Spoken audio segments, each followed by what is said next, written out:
ದತ್ತಾತ್ರೇಯ ಜಯಂತಿಯ ಪ್ರಯುಕ್ತ ಶ್ರೀ ಶ್ರೀ ಅರ್ಜುನ ಅವಧೂತ ಮಹಾರಾಜ ಗುರುಗಳು ಭಕ್ತರ ಮನೆಗೆ ದತ್ತ ಭಿಕ್ಷೆಯ ಅನುಗ್ರಹಕ್ಕಾಗಿ ಆಗಮಿಸಿದ್ದು ದೈವಿಕ ವರದಂತೆ. ಗುರುಗಳ ನಡೆ ಭಕ್ತರ ಕಡೆ ಎಂಬಂತೆ ನಮ್ಮ ಮನೆಗೂ ಅವರು ಪಾದಾರ್ಪಣೆ ಮಾಡಿದ ಕ್ಷಣ. ಅದು ಕೇವಲ ಭೇಟಿಯಲ್ಲ, ಮನೆತನಕ್ಕೆ ಬಂದ ದತ್ತನ ಕೃಪೆಯ ಸ್ಪಷ್ಟ ಸಂಕೇತ. ನಾವು ದೇವರನ್ನು ಕಾಣಲು ಸಾಧ್ಯವಿಲ್ಲ, ಆದರೆ ದೈವತ್ವವನ್ನು ಹೊಂದಿರುವ ಈ ಮಹಾನ್ ವ್ಯಕ್ತಿಯನ್ನು ಕಾಣುವುದು ನಮ್ಮೆಲ್ಲರ ಪುಣ್ಯವೇ ಹೌದು.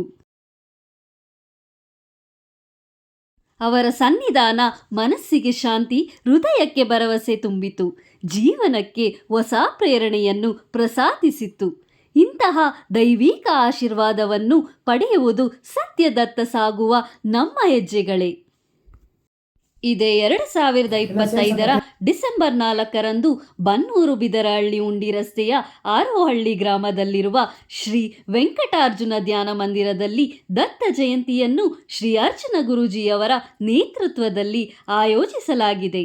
ತಾವೆಲ್ಲರೂ ಈ ಜಯಂತಿಯಲ್ಲಿ ಭಾಗವಹಿಸಿ ಗುರುಗಳ ಕೃಪೆಗೆ ಪಾತ್ರರಾಗಿರಿ.